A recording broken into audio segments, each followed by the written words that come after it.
What's going on out there, folks? I figured I'd come on real quick and see if all my stuff is working. Um, Since my Facebook ban, I wanted to make sure all my connections and everything were going through like they were supposed to, and I had to reconfigure some of my podcast settings. Put my green screen back up, so just kind of playing around with that a little bit, and just kind of playing around a little bit with my setup and seeing if everything was working like it's supposed to. It looks like it is. Um, I'm looking at my Facebook Live to see if it's working. Looks like it is. At least the Sherman Tank side of it. Not so sure if it's my regular profile is working or not, but we'll take a look. Not seeing it on my regular profile, but I am seeing it on Sherman Tank. So something's goofy there. Huh. Well, checking with a few people to see if I can't see if they can't see my live. Let's see here.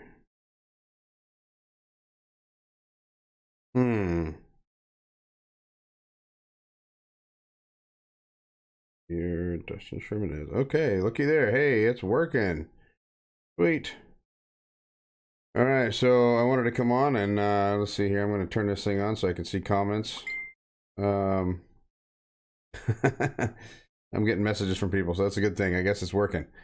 I wanted to kind of come on and encourage people that right now here in Anchorage, we're in the middle of a fight. We're in the middle of a big fight with our mayor, and I've been seeing all weekend that there's been fights across the country, mainly due to COVID, and we're kind of running in through a time in our lives, I guess is the best way to put it, that is pretty scary. We have political figures that openly will not listen to the American public, and instead of listening to us, they would rather see fighting in the streets, people getting hurt, and people going hungry, people not being able to support themselves, and it's a pretty shocking thing. These are people that we elect, we the people put in there, and so I think we're going to have to, as a people across the country, I think we're going to have to start doing better at selecting our candidates. Here in Alaska, we had a primary this last week, and we did pretty well with flipping a bunch of the seats, getting a bunch of the incumbents out that needed to go, that weren't working with the governor, that didn't support some of the stuff that he supported, and it slows down progress whenever you get that way. Now, I'm not saying that you don't have to, or that you can't disagree and come up with different ideas. I think that that's healthy. I think it's something that this country needs. But whenever you do things in a way that disregards what the American public or the state public, your citizens want, then I think that makes you look very weak. I think it makes you look corrupt, and I think that eventually the people are going to rise up and remove you, whether it's through voting or other means. So keep that in mind for the politicians that are out there and those that just won their races. You're seeing right now exactly how, at least in Alaska, how the public responds to corruption. You're seeing how the public responds to not being listened to. A couple of weeks ago, Mayor Berkowitz got met outside in the parking lot at midnight and got walked to the car that he ended up leaving in, and he got an earful. And it doesn't have to be that way. He could simply listen to us and take some of our advice or take some of our thoughts and utilize them rather than completely ignoring what the public wants. I mean, you can't have things one side and expect the other side not to lash out. Is the best way to put it. And that Tuesday we lashed out, and I have a feeling that we're going to see more and more of that. And, you know, as someone that's been around rough politics in the past, being in California, and it being kind of a new thing to Alaska, it's only going to get worse. It doesn't get better. It gets worse. Yeah, you know, people get frustrated. If they're not being able to support their families, not being able to, you know, put food on the table for their kids and their wife and their loved ones, you're pushing people into a corner, and eventually, it's like pushing a wild animal into a corner. They will bite you. And I think that we've seen a little bit of that. I think it was more of a growl than it was a bite on Tuesday night, but eventually it's going to happen. And the fact that they're locking us out of the assembly, they're not letting us voice our opinions in person. I think that that's, for one, it's illegal in the state of Alaska. It's in this Constitution. Two, it's just bad sportsmanship. I mean, you know, if you look at sports and stuff like that, you don't act like that in public. I mean, you know, we got. Let's put it this way: we have a mask mandate up here, where you have to have a mask to go into Walmart. You have a mask. You have to wear a mask to go into Target. You have a mask. You have to wear a mask to go into pretty much everywhere in the city. Well, if that's the case, and we have to do it, and we have to do that to survive, why can't we wear a mask to go into the friggin' assembly hall and do what we got to do? No one in there is closer than 6 feet. If they want the social distancing rules, no one in there is closer to 6 feet to the assembly at the podium. I can attest to that. I've been there. It's not that difficult to, you know, put safeguards in place. Hell, they could put up, if they wanted to, they could put up plexiglass in front of them so that we couldn't spit on them, you know, if they needed to feel safer. But no, this mayor, this assembly, they keep us locked out. And they just do whatever the hell they want to do. So, you know what? Eventually, the public is going to bite back. And I think if you look at the rallies, you look at the things that Taking Back Anchorage, Save Anchorage, Open Alaska, and Alaskans for Constitutional Rights, you look at what we've accomplished in the last month and a half, and you're seeing the Alaskan public standing up and saying, you know what? Enough's enough. This mayor can kiss my butt. And we're going to continue to keep doing this, and we're going to continue to keep pushing until he's out of there, even if it takes till April. And the assembly, all but a few, you're on notice right now. That's the best way to put it. You are on notice. Constant and Zalatel and Rivera. I mean, all of you guys that have completely been partisan on everything in this city, you're on notice. I wouldn't be surprised if it's the next time there's an election, it's a clean sweep red. I mean, you've really pissed off the people in this city. To give you an example of how bad the right's mad here in Anchorage, we had a rally for Back the Blue. It was on the Northern Lights and the New Seward Highway. And there was roughly between 200, 300 people out there. I mean, just screaming their butts off for, you know, the police department and everything else that thinks that we think that they're doing a good job. And there was a 20-person opposition group, the socialist group or something like that. They didn't stand a chance against us. It was actually kind of sad. Everybody on our side was happy and screaming and having a great time, and the other side just looked depressed. So, you know, I think that the city in general wants to keep their police department, even though the mayor wants to defund it, and the assembly wants to defund it. So we know how that goes. Look at Portland, look at Seattle, look at Minneapolis. Every one of these blue cities, which is what this mayor is trying to turn it into, these blue cities are destroying themselves. They're literally eating themselves. I've had friends from California, from Oregon. They're in the middle of the protests in Oregon, and it's ugly. I mean, it's really ugly. It's literally like a third world country in some of those cities. And it's sad to see the country that I love, the country that I grew up in, be at each other's throats like they are down there. There's no reason for it, you know? I mean, this country has thrived on capitalism. It will never survive on socialism. There's not a chance in hell that this country will ever turn to socialism. So, with that said, we just got to keep pushing forward here in Anchorage. We got to keep pushing forward and putting the pressure on Mr. Berkowitz and the king in his court, if you will.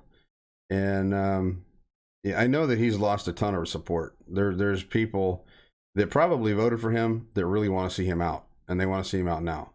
The question is who's going to run for mayor on the Republican side or the red side?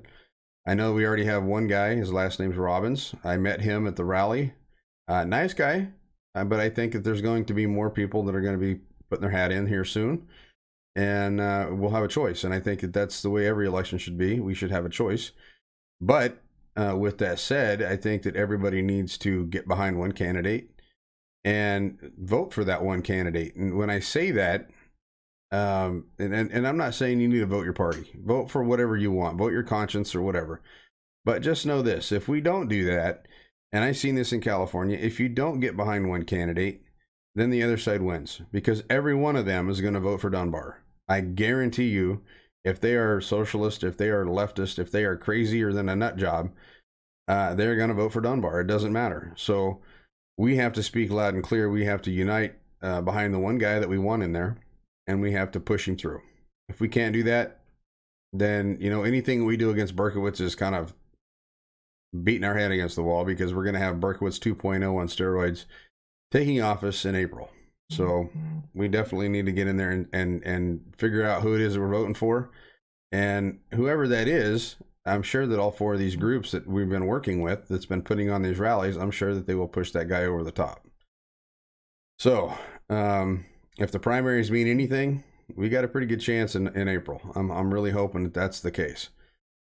So I just wanted to jump on for a second and kind of give my little rant. And I did get a chance to go out and go shooting. I'm going to do a little kind of update on my eyes. So I went out and went shooting yesterday with some friends, Jen Robin and Sarah Boyer, Angela, my wife. We all went out and went shooting, had a great time. First time I've shot since I've had LASIK surgery, which was on April 11th. And the good news is I can see my pistol sights really well. The bad news is I'm not so clear on the red dots and stuff. It's one of those things where I got to have another surgery. So I'm farsighted in the right eye, and I'm nearsighted in the left eye. They gave me glasses that I have to wear for a couple weeks, because I was in contacts, so I could see to drive and see to work. And so they had to put me in contacts so that my eyes go back to their natural shape. Because the contacts, if you wear contacts, you may or may not know this, but when you put contacts on your eyeballs, it actually changes the shape of the cornea. So I have to go without at least 2 weeks, maybe a month. We'll see. 2 weeks without contacts in, so that my eyes go back to natural shape. So whenever they get ready to do the procedure again, they get it right. So hopefully, hopefully the second time's a charm, and hopefully they get my eyes right. But even with my eyes not being perfect, I was able to shoot consistently with a pistol. I was able to shoot consistently, even though it wasn't perfectly clear, with my ARs. Sarah did a great job shooting. It was fun to take her out. It was the first time that we've taken her out with us. It was cool to see her shoot a couple times and go woo after she shot. That right there is the greatest thing for me, is whenever somebody that doesn't normally get to go out and go shooting or haven't shot a lot, they get excited about it. So I love that. Jen shot her butt off. We figured out what was wrong with with her pistol. Her sights had got bumped and it was shooting left, and she thought it was her. I shot her pistol and I was shooting through the same hole she was, so it was a pistol. It wasn't the gun. It wasn't her, it was the gun. And then Angela figured out which gun she wants, and just so happens to be one of my favorite guns too. So she gets one of my favorite guns as the protection device at home. So it was a good day. It was nice to be able to actually shoot. It's been, like I said, since June 11th, so it's been a few months.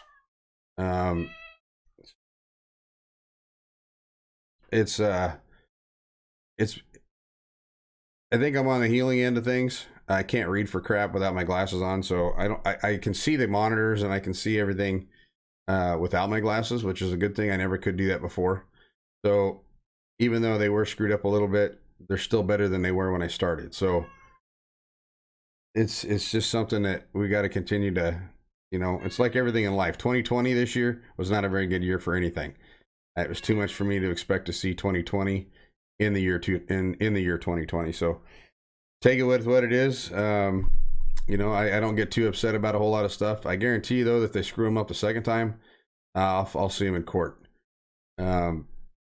Your eyes are something that you don't want to screw with, and I'm learning that lesson right now. It's been a little bit of a struggle for a few months, but you know what? If I can see when this is all over and done with, I'll be happy. So anyway, I'm going to go ahead and get off here. I just wanted to come on for a minute and test it out. I'm going to go on and see my live video and see how it worked, see how it sounded, see how it looked. I kind of like the green screen aspect of things again. So I may do some videos behind us and behind me and whatever. But I do want to start doing live videos again with interviews. I want people to start calling in. And the way that you do it, if you want to get on with me, is by using Skype. You would just call in on my Skype line, and I would just bring you in videos, or bring you into my video. I could scale myself down so you fit and all that good stuff. Most people have seen my videos. With this ban, all my videos that I had on my other page is gone. I lost 12 years worth of pictures, 12 years worth of videos, all the podcasts I had on that page. I mean, it was completely devastating. There was no chance for me to appeal it. It's just all gone. So I'm going to be starting over. So look forward to other videos and things like that. And hopefully some more interviews with people like Diego Martinez.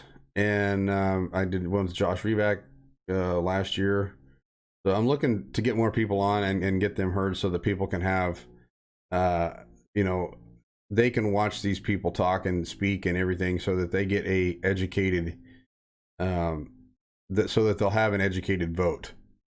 That's kind of my goal on this whole thing. So as I get people on, feel free to mention other people and stuff like that. I would love to have some of the admins from the other groups come on and discuss their goals or plans, things like that. Joseph Latzerma with Save Anchorage would be nice to have on. I think I could teach him a thing or two on podcasts too. He's kind of getting into it, but I could teach him a few things. There's a few other people that I'd like to get on. You know, Sarah Boyer, I'd like to get her on with Taking Back Anchorage. I think Lacey from Alaskans for Constitutional Rights, and any of the ladies from Open Alaska, I would love to have you on so that you can shoot the bull and discuss some of the things that you're seeing in the city and state, and discuss political candidates. I think that's all a huge thing. So with that said, this is Dustin Sherman, or Sherman Tank, whichever you'd prefer to call me. And I'm going to go ahead and sign off for the night. But thanks again for watching, and make sure you share it around and let's blow it back up and see what we can do. I haven't come up with a name yet for this one, for this podcast, but I'm going to shortly, I imagine. I just got to figure out what I'm going to call it. So anyway, stay tuned, and I'll be coming back on here hopefully within the next day or two. We'll see what happens. We have a rally for those out there listening from Taking Back Anchorage or the other groups, Save Anchorage, Open Alaska, and Alaskans for Constitutional Rights. We do have a rally on Tuesday at the library. Be there early. There's going to be an announcement made. I can't tell you what it is because I don't know, but there's going to be an announcement made at like 4:30. So be there early, and we will probably have some opposition. So if you can get there before 4 o'clock, please do, and save our spot for us. So we did a great job of doing that out on the Black to Blue rally. So anyway, this is Dustin Sherman. I'm out, and I will catch you all later. Make sure you tune in on the next one. We will catch you all later.